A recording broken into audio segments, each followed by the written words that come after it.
So this is the lecture on electromagnetic waves, and I have a few slides prepared. Starting out with Maxwell's equations. Here they are. There are four of them.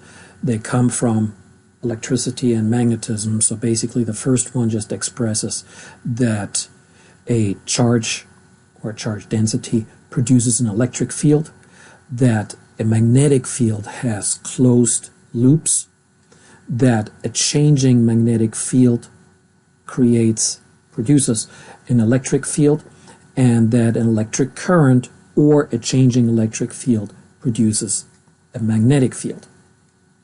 So here are a few animations. So I have this extra positive charge. So we see a negative charge, we see a positive charge, put another positive charge here. I can also throw this one away. This is Maxwell's first law. My waste paper basket is to the side here. So we have a charge that produces an electric field, and again, if we put another one here, then these two are affecting each other, of course. And again, that's all it is.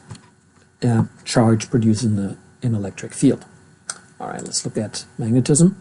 So here we have a magnet. A magnet produces a magnetic field.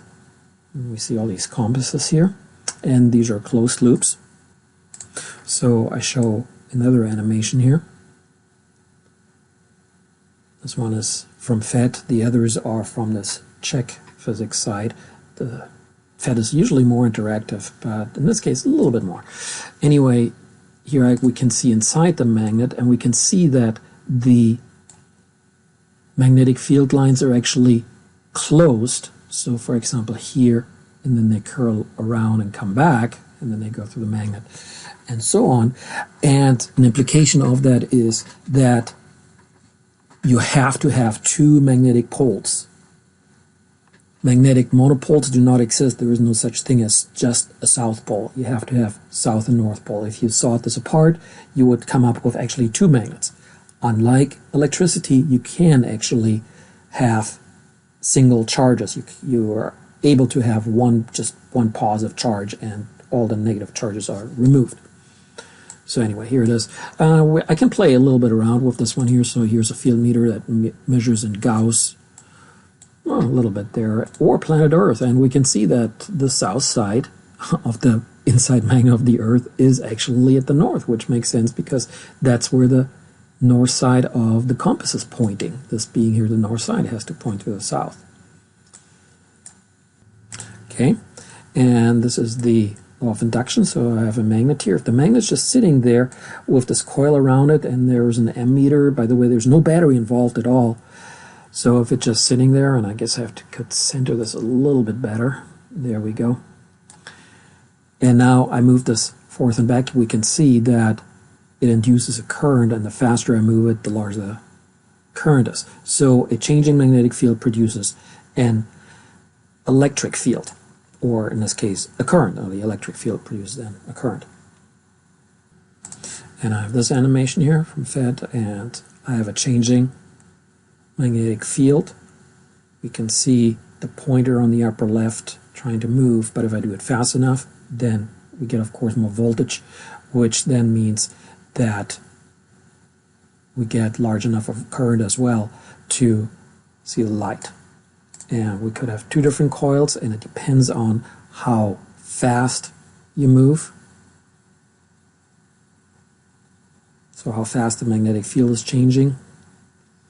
Notice that actually when it's inside the coil, even though it's moving, it's not really changing the magnetic field, but when you move it out, then the coil notices, oh, there's a big change. So it has to do with the magnetic flux, which is the magnetic field times the area within a loop times the number of coils divided by the amount of time, which means the faster you do it, you get this. And the fewer coils you have, yeah, this one is fainter, unless, of course, I do it really fast. But if I do it the same speed, we can see a big difference here. So a changing magnetic field produces an electric field or an electromotive force or in this case, or a current as a result from that.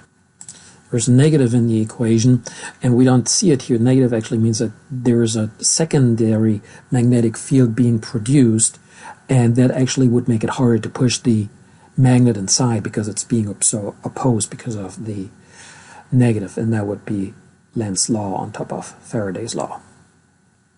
And Faraday's law is the third Maxwell law. The first two are Gauss, and the fourth one is Ampere. That's what we're going to look at now. And yeah, really all it is that we have an electric current that produces a magnetic field. And this is all the animation here does. Or a changing electric field produces also a magnetic field. And that's what I wanted to show on this slide here. And now we're going to put it together on the next slide, which then will get us soon to optics. So then Maxwell took these equations and manipulated them algebraically and came up with these wave equations for the electric field and the magnetic field. And here they are again in integral form, and here are the names: Gauss, Faraday, Ampere. And we have seen these before, these differential equations. They're a little bit easier to read, I believe. And then when we scroll down, this of course on the Wikipedia page, I think I scrolled down about 9 times. We can see a lot of algebra here, and here they're merging. There we go. Vacuum equations, electromagnetic waves, and speed of light. So the key point in there, besides that they're waves, is that these here turn into the wave equations with a factor in the front that indeed is c, the speed of light. So Maxwell discovered in the 1860s that as he's describing, as he's putting together these electric and magnetic laws, puts them together, and it emerges the electromagnetic wave that is propagating at the speed of light. And there was a great insight. How would you figure out that light would be related to changing electric and magnetic fields? But that's what he showed. That was during the 1860s. Let's see if there's a little... No, that was at about here. So here's Maxwell himself, and I hope I prepped this one here in the 1860s, about 20 years later, aside from figuring out that these Maxwell equations give the speed of light. Light, of course, was already known. Radio waves were then discovered 20 years later. Heinrich Hertz. I'm sorry, I pronounce it correctly, German now, Heinrich Hertz. And so he discovered the radio waves. And then, of course, radio waves were first applied by, and I don't know how to pronounce his first name, Guglielmo Marconi, back in 1900, who invented the radio. I do have another slide here, or website. I posted that to Electromagnetic Spectrum, where I put Maxwell and Hertz together. But back to my slide. So what Maxwell then discovered is that the electromagnetic waves give rise to what is called the electromagnetic spectrum, where light itself, visible light, is only a small part of it. And of course they always put the rainbow here, which is pretty cool. And then you would have ultraviolet, infrared, radio waves. Microwaves are part of the radio waves, X-rays, and gamma rays. And for that I have something on my astronomy website. So for light and matter, I only have to scroll down a little bit, and I'd like you to look at these here in detail. So these would be gamma rays. Here, that's an X-ray tube. Actually, I don't think I have to shift that. Just shift this one here. So X-ray tube. Then here you have the ultraviolet, and then here the visible light. Here the infrared. Here microwaves in this case, and then here the radio waves. And when I go back in this loop here, respectively left to right or right to left across the electromagnetic spectrum, then here we have the longest wavelength with the smallest frequency and also the smallest amount of energy. I mean, we're listening to the radio waves are coming, and we don't even notice. Gets a little bit more at microwaves, so wavelengths are getting shorter, frequencies are getting higher, and the energy goes up. And we know that when you put food in the microwave, you know, you've noticed that there's quite a bit of energy. Of course, that is tuned to the frequency of the water molecules themselves. So energy increases with frequency. Here, infrared, so again, shorter wavelengths, higher frequency, and more energy. What they have all in common is they're all electromagnetic waves. They're just of different origin, but overall they're all electromagnetic waves, all propagating at the speed of light. So here is the visible light. I put a refraction grating in here so we can see the rainbow.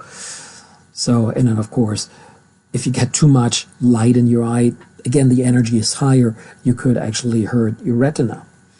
Or if you use really focused light, as in a laser, then you can actually do even more damage with that, or use it for a good point, for a good cause. Ultraviolet light, so again, higher energy, lower wavelength, higher frequency. X-rays, still higher energy, and finally gamma rays being at the highest energy. So here I also got something from astronomy. This is the spectrum of a star. You would have here the visible spectrum, and then you do get actually infrared over here, and you get ultraviolet over here, and very, very little X-rays and so on. Notice they turned it around, you know, if you have red on the left and violet on the right, or the other way around, doesn't really matter. On the side here, oh, it's actually a little bit off the screen. There we go. There's a temperature. So here on a light bulb, actually these are the old light bulbs, the incandescent ones. We get visible light here, but we mostly get infrared. They're very inefficient. Then when we get to stars here, such as these here, these would be stars that mostly radiate in the red part of the spectrum, respectively infrared, so they appear red or orange. Then we get to something like the sun here, and here actually, because this is relatively dark, these colors here, that's why we actually perceive it as yellow, even though it has a lot from everything. Then we get to higher stars, and that I guess is somehow getting off the chart here. So here we get actually white stars, and then we get to really high temperature ones, and then we see actually the stars as being blue. So that kind of is a part of the visible spectrum of the electromagnetic spectrum. And then we see some t-shirts that say God said all these equations here and there was light, but of course Maxwell said it too. And finally, here's the speed of light. So speed is also the speed of electromagnetic waves. That's why I put an equal there. The fundamental peculiarity is what I call it. C never changes. And because of that, it turns out it becomes really important for relativity, special relativity and general relativity. And then I'm going to look at the methods for measuring the speed of light. And these here, Galilei, Römer, Bradley, Maxwell, Foucault, and Fizeau. And yet, even though C never changes, so it always stays at 300,000 kilometers per second, because it's the first time I mentioned it, 299,725 kilometers per second, top of my head. I hope I got that right. And yet, even though it never changes, the interesting part is within optical meters, such as glass, water, and so on, we consider it to be much smaller, which then gives rise to refraction. And the question is, how can that be? If we just said that C never changes, always the same, 300,000 kilometers per second, but now in glass and water, it's appreciably less, around 230,000 kilometers per second, or 200,000. So here we're on the Wikipedia for speed of light. And should say here, there it is. Oh, I was a little bit off, right? 299,790 kilometers per second. This one is, of course, in meters per second, which is 299 million. Okay, I'm going to scroll a little down. Okay, I counted 16. times to get here. Okay, that's a little bit too far. And I click on measurements, and here these are the names that I just mentioned. So there was Römer, who did something with Jupiter's moons. You can read up on it back in the day, 350 years ago, I think around 1680s. Prior to that, it was Galileo. He did a really interesting one. He positioned himself on a hill, and then, let's see if that's in here. So I found something here on Galileo. So here, Galileo attempted to determine the speed of light by measuring the time it takes to travel between two observers, using this equation here, of course. In Galileo's experiment, the first observer flashed their lantern at the second, and they replied by flashing their own lantern back. Galileo suggested that the observers should be about 3 miles apart, giving a total distance of 6 miles, so they put them at different hills that they could see each other. He claimed to have tried the experiment at less than a mile, but was unable to determine whether or not the speed of light is infinite. Experiment was later repeated. However, their results were equally inconclusive. The speed of light is just so fast that their lantern method actually didn't work. Their reaction time by far exceeded the time that light needed to get from one observer to the other one. So other methods had to be used. And again, that would be Römer here in the 1680s, then a little bit later Bradley, and then Fizeau, Foucault, they're all here, and then others. These are modern experiments in the 20th century where they're employed for measuring the speed of light. And finally, in a medium, why is the speed of light slower? There are these explanations, but read the third paragraph to try to figure out. So this is also is at the Wikipedia speed of light website, why light is actually slower in a medium, appreciably slower. And by the way, the index of refraction actually computes that later on. Speed of light in vacuum divided by the index of refraction gives you the speed of light. So since electromagnetic waves are waves, a number of phenomena apply, such as the Doppler effect. So here it is again. It's the same equation as it is for sound. And of course, the main difference is that sound velocity is around 340 meters per second in the air. The speed of light and the speed of electromagnetic radiation is 300 million meters per second in a vacuum, and virtually the same in air. So let's look at a few applications.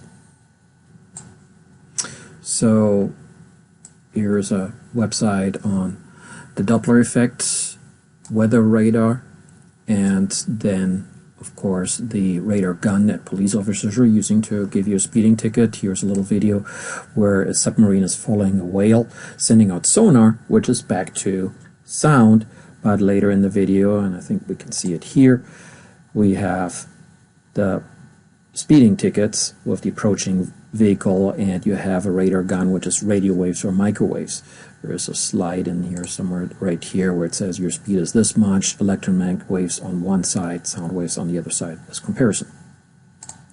And this is from website Wikipedia, where it talks about the pulse Doppler radar, and I linked to it from the weather page that talks about using the Doppler effect.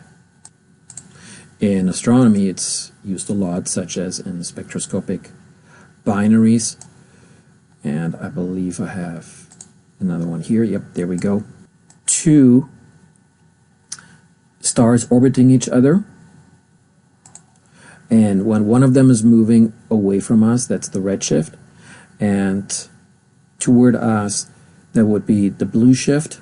What it doesn't mean is that the spectral line has moved into the red or into the blue. What it does mean is that it's shifted toward one part of the spectrum or the other, and we can see that here, blue and red shifted, and this is extreme. It doesn't do that much unless we're talking about very high-speed galaxies, but stars, their speeds are so small compared to the speed of light that the lines really just shift a little bit. We're talking about here in the neighborhood of 50 meters per second compared to the speed of light being 300 million meters per second. So the shift is very, very little, and the astronomers who work in spectroscopy have to look really close at the data. This doesn't necessarily have to be edge on as these pictures show. It could be actually tilted, which actually makes the analysis somewhat more complicated. There are some stars like Algol here that are also eclipsing binary, and this is edge on, so not only do we get that Doppler effect, but we also get a dip in brightness because one star eclipses the other. Sorry, I just stopped that here to get my thoughts back. And if you want to actually look for Algol, it's an interesting star. We can see it. So here is staratlas.com. Yes, staratlas.com. Look for Cassiopeia, the W, find Andromeda, which is off Pegasus. It's just the picture here. There's, by the way, this Andromeda galaxy over here. And these three stars make a beautiful right triangle. One of them is two of them are in Perseus, Merfolk, and Algol, and the third one is in Andromeda, Almach. And look for this one here. They have virtually the same brightness, but every 2.5 days, Algol actually dims appreciably compared to the other two. And because these two stars are orbiting each other, eclipsing each other, and if you had a spectroscope, you could also measure the line shift due to the Doppler effect. Furthermore, exoplanets have been discovered with the Doppler effect.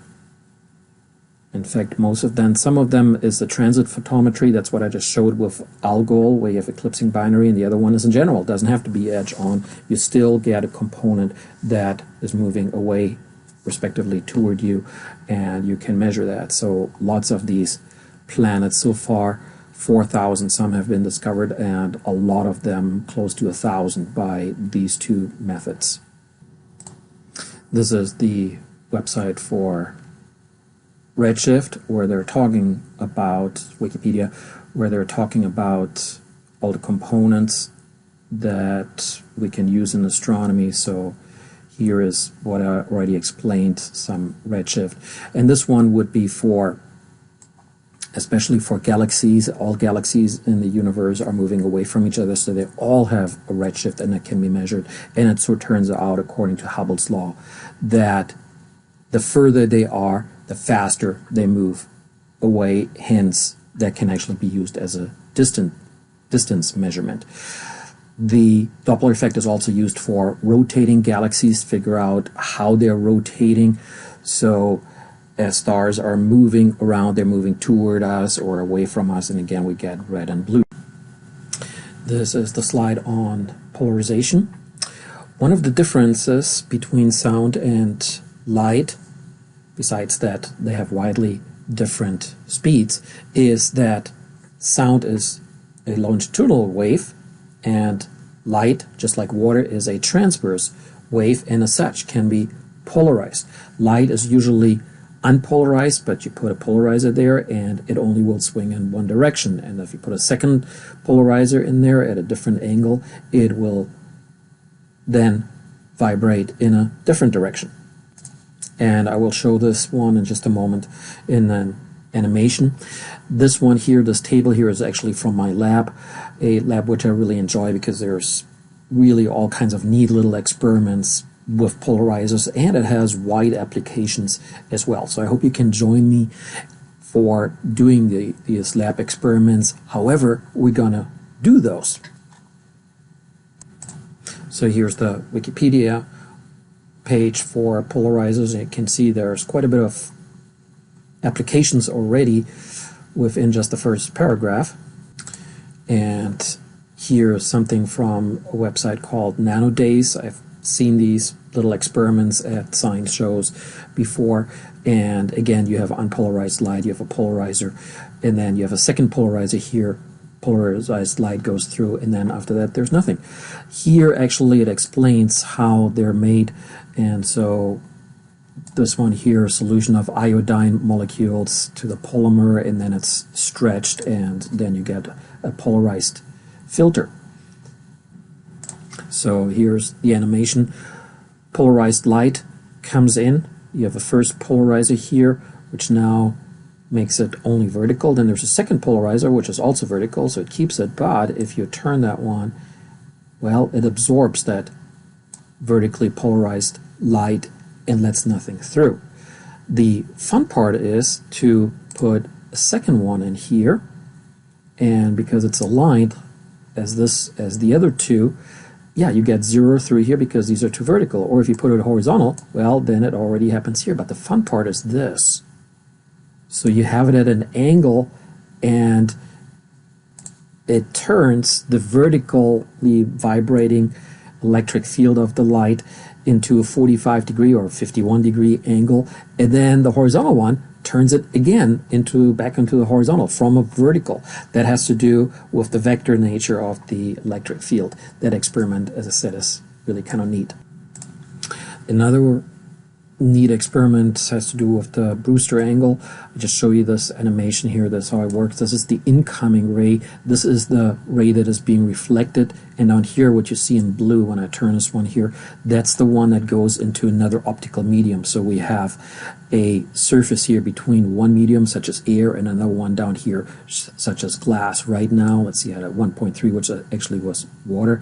Here I'm going to put it somewhere close to 1.6, which is typical, some kind of typical glass. And you can see that it's vibrating in all kinds of directions, vertically, horizontal, and in between. The person who made this applet here didn't put complete effort into it. I mean, it's a grade 1, so I take that back about not the complete effort, but they didn't go way out, but you can still get the idea, of course. And so it's being reflected, and if it's reflected at just the right angle for 1.6 degrees, that angle is at 58 degrees. You can see that the green one, if I go away from the 58 degrees, it vibrates in all directions. So if the angle is relatively large, 73 degrees from the normal, or if the angle is relatively small, it vibrates in all directions. At this point here, you actually get less reflection. But if you're getting closer to the 58 degree that I mentioned, notice that one of these here is actually getting small and smaller and smaller, and there it goes down to 0. And that's why I said a moment ago, 57, 58 degrees for this kind of index of refraction. And that's what you saw on the website for polarizers on Wikipedia, that you get a reflection of a glass surface, and you're actually making the image darker, and respectively, you're not getting so much ambient reflection from other objects that you want to look at. If I go up to 2 here with an index of refraction, that's really strong. I don't know of any common materials other than diamond, which is actually even higher than that would have that much.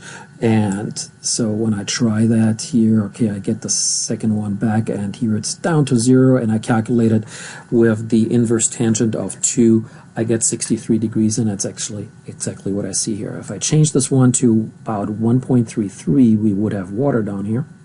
There you go, that's close enough, 1.34, 1.3, all right. And then when I go here, then I get it somewhere around here, 52, 51 degrees. I calculated 53 degrees. Well, that's where you would use polarized glasses when you go fishing, because then you don't see any unnecessary reflections on the water surface, but you can actually see the fish in the water. And again, these are the kind of experiments that we would do in the lab. And it turns out for this particular chapter, I'm actually skipping any problems. There are a few done from prior, so that's why this one here is empty. There are a few that I did in previous semesters, so you can look at them. And then there are a few that are also posted in videos that I made many years ago.